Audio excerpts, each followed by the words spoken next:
வணக்கம் அக்கா, எல்லாரும் எப்படி இருக்கீங்க? நல்லா இருக்கீங்களா? நம்ம இப்போ கொண்ட கடலை கறி தேங்காய் அரைச்சி ஊற்றாமல் வைக்கலாம்.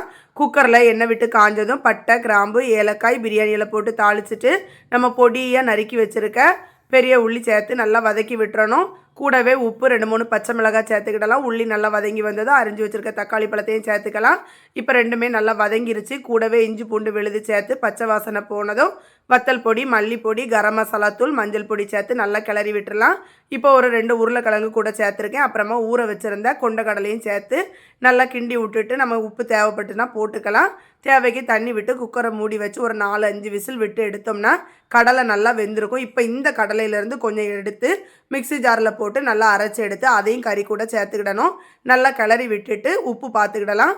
அப்புறமா நல்லா கொதித்து கறி காஞ்சி வற்றி வந்ததும் கொத்தமல்லி தழை தூவி இறக்கணும்னா சுவையான கொண்ட கடலை கறி ரெடி. போக போக கெட்டியாயிரும் பார்த்துக்கோங்க. வீடியோ பிடிச்சா லைக் பண்ணி சப்போர்ட் பண்ணுங்க மக்கா.